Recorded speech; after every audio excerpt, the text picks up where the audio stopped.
ഹിന്ദുപുരാണം അധ്യായത്തിലേക്ക് എല്ലാവർക്കും സ്വാഗതം.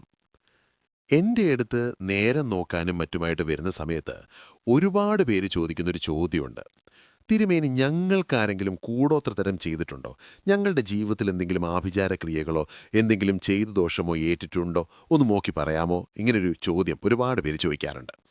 അപ്പം ഞാൻ അവരോട് തിരിച്ചു ചോദിക്കും, എന്താണ് അങ്ങനെ ഇപ്പോൾ സംശയം എന്ന് പറയാൻ കാര്യം? എന്തെങ്കിലും കാരണമുണ്ടോ? അപ്പോൾ അവരെല്ലാവരും ഒരേ സ്വരത്തിൽ പറയുന്നൊരു കാര്യമുണ്ട്. ഞങ്ങളുടെ ജീവിതം മുമ്പ് ഇങ്ങനെയൊന്നും ആയിരുന്നില്ല. നല്ല സന്തോഷത്തോടു കൂടി സമാധാനമായിട്ട് പോയിക്കൊണ്ടിരുന്നതാ. പെട്ടെന്നാണ് ദുഃഖങ്ങളും ദുരിതങ്ങളും ഒന്നുവിട്ട് അനർത്ഥങ്ങളും പ്രശ്നങ്ങളും തടസ്സങ്ങളും ഒക്കെ വരാൻ തുടങ്ങിയത്. ഞങ്ങളുടെ ജീവിതമാകെ താറുമാറാകുന്നൊരവസ്ഥയിലേക്ക് പോയത്. ഇതിന് പിന്നിൽ എന്തെങ്കിലും അത്തരത്തിലുള്ള ചെയ്തു ദോഷമോ കൂടോത്രമാണെന്ന് ഞങ്ങൾ സംശയിക്കുന്നു, ഒന്ന് നോക്കു പറയാവൂ എന്ന് പറയാറുണ്ട്.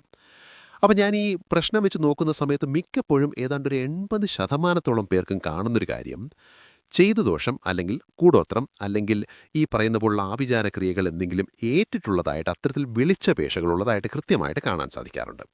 അപ്പോൾ ഞാനത് അവരോട് പറയാറുണ്ട്, ഇത്തരത്തിൽ ഏറ്റിട്ടുണ്ട്, അതിൻ്റെ അനർത്ഥങ്ങളാണ്, അതിനുള്ള പരിഹാരവും ഞാൻ അവർക്ക് നിർദ്ദേശിക്കാറുണ്ട്. പരിഹാരം നിർദ്ദേശിക്കുന്നതിനൊപ്പം തന്നെ ഇത് ആദ്യം തന്നെ സ്വയം തിരിച്ചറിയാനായിട്ട് നമ്മുടെ വീട്ടിൽ തന്നെ ചെയ്ത് നമുക്ക് മനസ്സിലാക്കാൻ പറ്റുന്ന ഒരു കർമ്മം കൂടി അവർക്ക് ഞാൻ പറഞ്ഞു കൊടുക്കാറുണ്ട്. ഏതൊരു സാധാരണക്കാരനും ചെയ്യാൻ പറ്റുന്ന ഒരു ഗ്ലാസ് വെള്ളം മാത്രം ഉപയോഗിച്ച് നമുക്ക് തന്നെ സ്വയം എന്തെങ്കിലും തരത്തിലുള്ള കൂടോത്രോ കാര്യങ്ങളോ ഏറ്റിട്ടുണ്ടോ എന്ന് നോക്കാൻ പറ്റുന്ന, നോക്കി അതിന് വേണ്ട പരിഹാരം നമ്മൾ തന്നെ സ്വയം ചെയ്യുന്ന ഒരു ഒരു സ്വയരക്ഷാമാർഗം ഞാൻ അവർക്ക് പറഞ്ഞു കൊടുക്കാറുണ്ട്.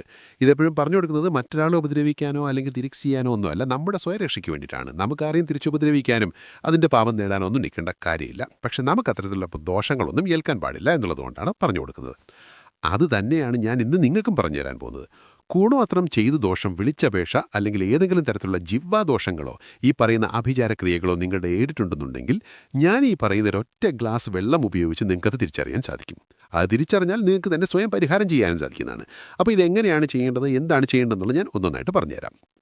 ഇതിൽ ഒന്നാമത്തെ കാര്യം, ഇത് ചെയ്യേണ്ടത് ഞായർ, തിങ്കൾ, വെള്ളി ഈ 3 ദിവസങ്ങളിൽ ഏതെങ്കിലും ഒരു ദിവസം വേണം ഇത് ചെയ്യാൻ എന്ന് പറയുന്നത്. ഈ 3 ദിവസങ്ങളിൽ ചെയ്യുന്നതായിരിക്കും ഏറ്റവും ഉത്തമം. മറ്റു ദിവസങ്ങൾ ചെയ്തു കൂടാന്നല്ല, ഈ ദിവസങ്ങൾ ചെയ്യുന്നതാണ് നല്ലത്. 4:30 മുതൽ 8:30 വരെയുള്ള സമയമാണിത് ചെയ്യാൻ ഏറ്റവും ഉചിതം എന്ന് പറയുന്നത്. പ്രത്യേകിച്ചും സന്ധ്യയ്ക്ക് വിളക്ക് വെച്ച് കഴിഞ്ഞുള്ള സമയം ചെയ്യുന്നതാണ് ഏറ്റവും നല്ല മുഹൂർത്തം എന്ന് പറയുന്നത്. അപ്പം നിങ്ങൾക്കിത് ചെയ്യാനായിട്ട് എടുക്കേണ്ടതെന്ന് പറയുന്നത്, നല്ല ഒരു വൃത്തിയുള്ള ഒരു കുപ്പി ഗ്ലാസും ആ കുപ്പി ഗ്ലാസ് നിറയെ ജലവുമാണ് ഇതിനായിട്ട് എടുക്കേണ്ടത്. ഒരു ഗ്ലാസ് നല്ല തെളിഞ്ഞ വെള്ളം, അതാണ് ഇതിനാവശ്യമായിട്ടുള്ളത്.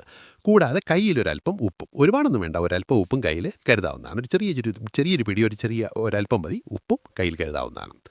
ഇത് രണ്ടും എടുത്തുകൊണ്ട് നിങ്ങളുടെ വീട്ടിൽ നിലവിളക്ക് കത്തിച്ച് പ്രാർത്ഥനയൊക്കെ കഴിഞ്ഞ് കഴിഞ്ഞ് ആ നിലവിളക്കിൻ്റെ മുന്നിൽ വന്ന് ഇരിക്കാവുന്നതാണ്.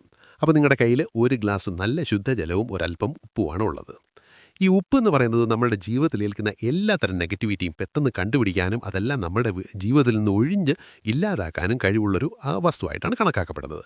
അപ്പോൾ നിങ്ങൾ ചെയ്യേണ്ടതെന്ന് പറയുന്നത്, ആ എടുത്തുകൊണ്ടുവന്ന ആ ഗ്ലാസ് വെള്ളം അവിടെ വെച്ചിട്ട് ആ ഉപ്പ് കയ്യിൽ മുറുക്കി പിടിച്ചുകൊണ്ട്, ആ കൊണ്ടുവന്നിരിക്കുന്ന ഒരല്പം ഉപ്പുണ്ടല്ലോ, ആ ഒരു ഉപ്പ് കയ്യിൽ മുറുകെ പിടിച്ചുകൊണ്ട് ഞാൻ ഈ പറയുന്ന മന്ത്രം ചൊല്ലി 3 തവണ നിങ്ങളെ അടിമുടി 3 തവണ ഒഴിയുക എന്നുള്ളതാണ്. മന്ത്രം ഇങ്ങനെയാണ്: ഓം ശ്രീ മഹാകാളികായേ നമ. എങ്ങനെയാണ്? ഓം ശ്രീ മഹാകാളികായേ നമ എന്ന് 3 തവണ ചൊല്ലിക്കൊണ്ട് നിങ്ങളെ അടിമുടി 3 തവണ ഒഴിയുക. ഒഴിഞ്ഞതിന് ശേഷം ആ ഉപ്പ് ഈ ഒരു ഗ്ലാസ് ജലത്തിലേക്ക് എടുക്കുക. നിങ്ങൾ വെച്ചിരിക്കുന്നത് ശുദ്ധമായ, വളരെ വിശുദ്ധമായ, തെളിഞ്ഞ, വളരെ ട്രാൻസ്പെറൻ്റായ ആ ജലത്തിലേക്ക് ആ ഒഴിഞ്ഞ ഉപ്പ് ഇടുക. ഇട്ടതിന് ശേഷം ആ ഗ്ലാസും ആ ഉപ്പും കൂടെ നിങ്ങളുടെ വീടിൻ്റെ വടക്ക് കിഴക്കേ മൂല, ഈശാനകോണം എന്ന് പറയും, വടക്ക് കിഴക്കേ മൂലയ്ക്ക് വീടിനകത്തോ വീടിന് പുറത്തോ, വീടിനകത്ത് വയ്ക്കാവിൽ ഏറ്റവും നല്ലത്. ആരും പെട്ടെന്ന് കൈയെത്തി എടുക്കാത്ത, അധികം അവിടെ പെട്ടെന്ന് തട്ടിയനങ്ങുകയോ അല്ലെങ്കിൽ എടുത്ത് തട്ടിമറിയുകയോ ഒന്നും ചെയ്യാത്ത വീടിൻ്റെ വടക്ക് കിഴക്കേ ഭാഗത്തുള്ള ഏതെങ്കിലും മുറിയിലോ അല്ലെങ്കിൽ ഹാളാണെങ്കിൽ അങ്ങനെയോ അങ്ങനെ എൻ്റെ അടുത്ത് കൊണ്ടുപോയി ഭദ്രമായിട്ട് വെക്കുക എന്നതാണ്. അടച്ചൊന്നും വയ്ക്കുക, തുറന്ന് തന്നെ വെച്ചാൽ മതി. അവിടെ കൊണ്ടുപോയി വടക്ക് കിഴക്കേ ഭാഗത്ത് കൊണ്ടുപോയി വയ്ക്കുക. 48 മണിക്കൂർ അതവിടെ അങ്ങനെ തന്നെ വെക്കുക, അനങ്ങാതെ എടുക്കാതെ 48 മണിക്കൂർ അവിടെ തന്നെ വെക്കുക. എവിടെയാണോ വെച്ചത് അവിടെ തന്നെ. ഉദാഹരണത്തിന് ഇന്ന് രാത്രി 7 മണിക്കാണ് ചെയ്യുന്നുണ്ടെങ്കിൽ നാളെ രാത്രി 7 മണി കഴിഞ്ഞും മറ്റന്നാൾ രാത്രി 7 മണി കഴിയുമ്പോഴേ അതവിടെ നിന്ന് എടുക്കാൻ പാടുള്ളൂ. അപ്പോൾ ഇന്ന് ചെയ്ത് നാളെ കഴിഞ്ഞ് മറ്റന്നാൾ 7 മണി കഴിഞ്ഞ് പോയി പുഴന്നിട്ട് വെക്കുക. എടുത്തതിന് ശേഷം അതൊരു വെട്ടത്തിലേക്ക് പിടിച്ചിട്ട് ലൈറ്റിലേക്ക് പിടിച്ചിട്ട് നോക്കുക. അതിൻ്റെ നിറം സാധാരണയായിട്ട് ഉപ്പ് കലർത്തി കഴിഞ്ഞാൽ ഒരു ഒരു ഒരു ഒരു വെള്ള പോയി ഒരു ഇളം വെള്ള കളറിലേക്ക് മാറുന്നതായിരിക്കും. പക്ഷേ അതാണ് ഉപ്പിട്ട് വെച്ചത് 48 മണിക്കൂർ ചെയ്ത് കഴിഞ്ഞാൽ സംഭവിക്കുന്നത്. എന്നാൽ നിങ്ങൾ കാണുന്നത് ഒരു ഇളം മഞ്ഞ നിറത്തിലേക്കാണ് ആ നിറം മാറിയതായിട്ട് കാണുന്നുണ്ടെങ്കിൽ നിങ്ങൾക്ക് ചെയ്ത ദോഷം ഏറ്റിട്ടുണ്ട്, നിങ്ങൾ ആ ചെയ്തിരിക്കുന്ന കർമ്മം അതിൻ്റെ ഫലം കണ്ടിരിക്കുന്നു, നിങ്ങൾക്ക് ആ ദോഷം ഏറ്റിട്ടുണ്ട് എന്നുള്ളതിൻ്റെ കൃത്യമായ ലക്ഷണമാണ് ആ ഇളം മഞ്ഞ നിറം എന്ന് പറയുന്നത്. ഇത് കണ്ടു കഴിഞ്ഞാൽ, ഈ ലക്ഷണം കണ്ടു കഴിഞ്ഞാൽ ഒരു ഇളം മഞ്ഞ നിറത്തിലേക്ക് മാറിയിട്ടുണ്ട് എന്നുണ്ടെങ്കിൽ ഉടൻ തന്നെ ഒരു ചെറുനാരങ്ങ എടുത്ത്, നല്ല ഒരു ചെറുനാരങ്ങ എടുത്ത് അത് 4ആയിട്ട് മുറിക്കുക. ആ ചെറുനാരങ്ങ എടുത്ത് 4ആയിട്ട് മുറിച്ച് ആ ഓരോ കഷ്ണത്തിലും, ആ 4ആയിട്ട് മുറിച്ച് 4 കഷ്ണങ്ങളിലും കുങ്കുമമുണ്ട് എന്നുണ്ടെങ്കിൽ കുങ്കുമത്തിൽ മുക്കി നിങ്ങളുടെ തലയ്ക്കൊഴിഞ്ഞ്, അല്ലെങ്കിൽ വീടിനാണെന്നുണ്ടെങ്കിൽ വീടിന് 3 തവണ ഒഴിഞ്ഞ് നിങ്ങളുടെ വീടിൻ്റെ പുറത്തു കൊണ്ടുപോയി 4 ദിശകളിലായിട്ട് കളയുക എന്നുള്ളതാണ്. ഒരു തുണ്ട് കിഴക്ക് ഭാഗത്ത് കളയാം, ഒന്ന് പടിഞ്ഞാറ് ഭാഗത്ത് കളയാം, ഒന്ന് വടക്ക് ഭാഗത്തും ഒന്ന് തെക്ക് ഭാഗത്തും കളയാം. അത് വീടിനേറ്റാലും നിങ്ങൾക്കേറ്റാലും അത്തരത്തിലൊരു ചെറുനാരങ്ങ എടുത്ത് 4ആയിട്ട് മുറിച്ച് കുങ്കുമത്തിൽ മുക്കി അത് നിങ്ങളെ അടിമുടി ഉഴിഞ്ഞ്, അല്ലെങ്കിൽ വീടിനെയാണെങ്കിൽ വീടിനെ അടിമുടി ഉഴിഞ്ഞ് വീടിൻ്റെ 4 ദിക്കിലും കൊണ്ടുപോയി കളയുക.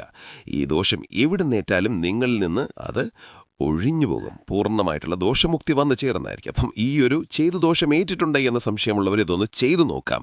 ഇതാരെയും ഉപദ്രവിക്കാനല്ല, നമ്മളുടെ സ്വരക്ഷയ്ക്കാണ്, നമ്മളുടെ രക്ഷയ്ക്ക് വേണ്ടിയിട്ട് നമ്മൾ ചെയ്യുന്ന ഒരു കർമ്മമാണ്. ചെയ്തു നോക്കുമ്പോൾ എല്ലാ അനർത്ഥങ്ങളും ഒഴിയും, എല്ലാ ദോഷങ്ങളും തീർന്നതായിരിക്കും. ഇത് പറഞ്ഞുകൊണ്ട് ധ്യാനം അവസാനിപ്പിക്കുകയാണ്. അനുഗ്രഹിക്കട്ടെ, നന്നായി വരട്ടെ. നന്ദി, നമസ്കാരം.